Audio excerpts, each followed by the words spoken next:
वो जीते जरूर हैं, लेकिन वोटों से वो भी हारे हैं। कम से कम ये संदेश तो बीजेपी को समझना चाहिए कि जनता उनके खिलाफ है। अगर उनके नेता जेल भी चले गए हों, लेकिन आप पार्टी के नेताओं के और कार्यकर्ताओं का मनोबल नीचे नहीं हुआ है। एक एक कार्यकर्ता उनके साथ जुड़ा हुआ आज भी उनके साथ खड़ा होकर के उनके रिहाई के लिए लड़ाई लड़ रहा है। यहाँ पर मुझे दिखाई दे रहा है जिन पर झूठे मुकदमे लगे हैं, कुछ दिन वो भी जेल हुआ है, लेकिन वो डरने वालों में से नहीं है। इसलिए ना आप पार्टी का कार्यकर्ता डर रहा है, ना हमारे ये समाजवादी लोग डर रहे हैं।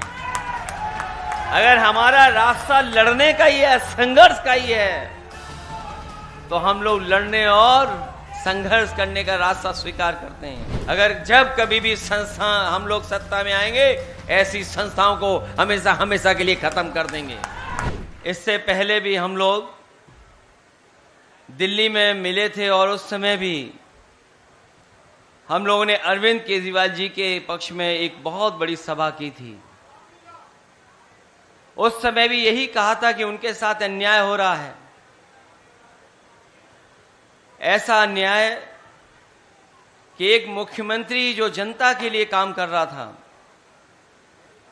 केवल अपने पॉलिटिकल स्वार्थ के लिए उन्होंने अन्याय किया है। केवल एक संदेश देने के लिए कि वो कितने ताकतवर हैं। उन्हीं ताकतवर लोगों को मैं कहना चाहता हूं कि लोकतंत्र में सबसे बड़ी ताकत अगर किसी के पास है, वो जनता के पास है। जनता ही सर्वोपरि है। हाल में जो चुनाव हुए हैं, ये अलग बात है कि जो लोग कहते थे 400 पार, उन लोगों को जनता ने बहुमत नहीं दिया। और जिस प्रदेश से हम लोग आते हैं, उत्तर प्रदेश में, जहां वो दावा करते थे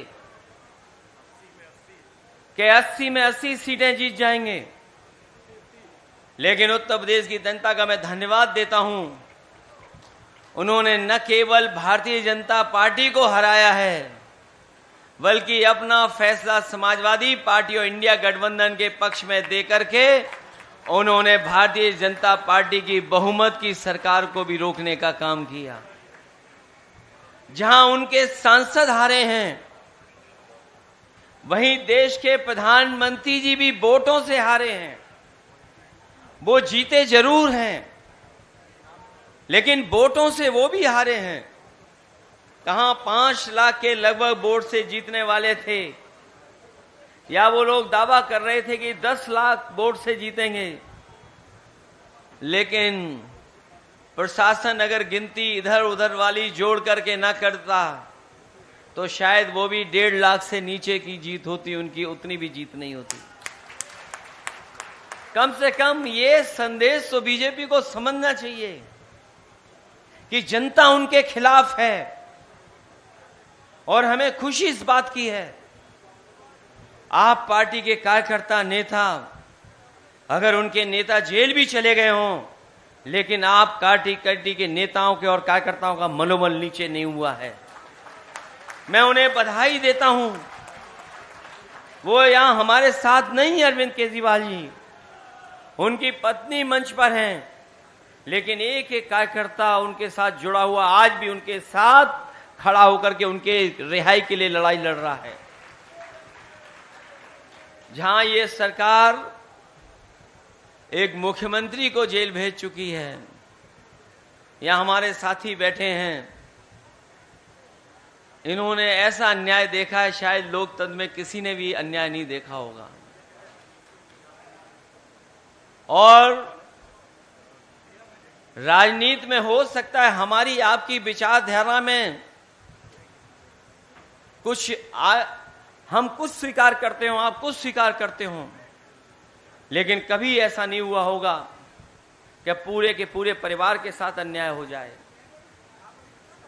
केवल आदरणीय मोहम्मद आजम खान साहब को नहीं जेल भेजा, उनके परिवार के लोगों को भी, उनके तमाम सहयोगी साथियों को भी।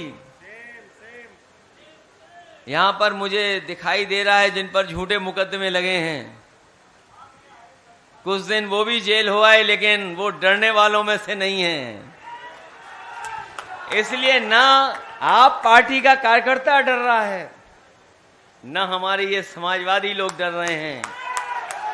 अगर हमारा रास्ता लड़ने का ही है, संघर्ष का ही है, तो हम लोग लड़ने और संघर्ष करने का रास्ता स्वीकार करते हैं। उनके स्वास्थ्य को लेकर के अरविंद केजरीवाल जी को जो चिंता है, जहां कार्यकर्ताओं को चिंता है, उनके परिवार और उनकी पत्नी को चिंता है, उतनी ही चिंता हम सबको है कि उनका स्वास्थ्य देखते हुए और एक मुख्यमंत्री को केवल पॉलिटिकल स्कोर अपना बेहतर बनाने के लिए अन्याय हुआ है। उनके खिलाफ जितने मुकदमे हैं सब खत्म होने चाहिए, उन्हें जेल से रिहा होना चाहिए। हालांकि एक बात मैंने चुनाव से पहले कह दी थी कि कई ऐसी संस्थाएं हैं दिल्ली के पास जो पॉलिटिकल लोगों को समय समय पर परेशान करती हैं। वो संस्थाएं उन्हें न्याय नहीं देने देती हैं। मैंने हालांकि वो कहा था एक सीनियर जर्नलिस्ट से, उन्होंने अखबार में भी छाप दिया था, कई ऐसी संस्थाएं हैं जो जानबूझ करके पॉलिटिकल लोगों को बदनाम करने के लिए, उनको अपमानित करने के लिए, झूठे मुकदमे लगाने के लिए हैं। अगर जब कभी भी संस्था हम लोग सत्ता में आएंगे, ऐसी संस्थाओं को हमेशा हमेशा के लिए खत्म कर देंगे। हमारे लोकतंत्र में किसी को झूठा फंसाना नहीं लिखा है, हमारे संविधान में झूठा फंसाना नहीं लिखा है, लेकिन बीजेपी का पता नहीं कौन सा संविधान है जिससे झूठा फंसा देते हैं। न जाने कौन से सेक्शन में ये व्यवस्थाएं बना देते हैं।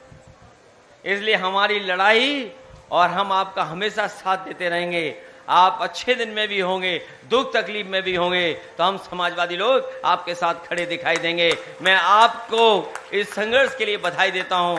मैं आपके पार्टी के लोगों को धन्यवाद देता हूं कि उन्होंने मौका दिया है आने का। मैं एक बार फिर श्रीमती सुनीता केजरीवाल जी से कहूंगा कि वो लड़ रही हैं, पत्नी होकर के भी वो लड़ रही हैं, वो अपनी जिम्मेदारी निभा रही हैं। हम उनके दुख तकलीफ में उनके साथ हैं और संघर्ष में भी उनके साथ हैं। हमें पूरा भरोसा है उनको न्याय मिलेगा। और अपने यहाँ आए हुए समाजवादियों से भी कहना चाहते हैं कि देर हो सकती, अंधेर नहीं होगी। एक दिन आप देखोगे वो भी बाहर आकर के हम लोगों के साथ बैठे होंगे। इसी आशा के साथ हमें उम्मीद है कि न्यायालय उन सभी नेताओं को न्याय देगा जिनके ऊपर झूठे मुकदमे लगे हैं, जिन्हें पॉलिटिकल साजिश के तहत फंसाया गया है। मैं इन्हीं शब्दों के साथ मान जी का और संजय जी का और आप पार्टी के सभी नेताओं का बहुत बहुत धन्यवाद और आभार प्रकट करता हूं।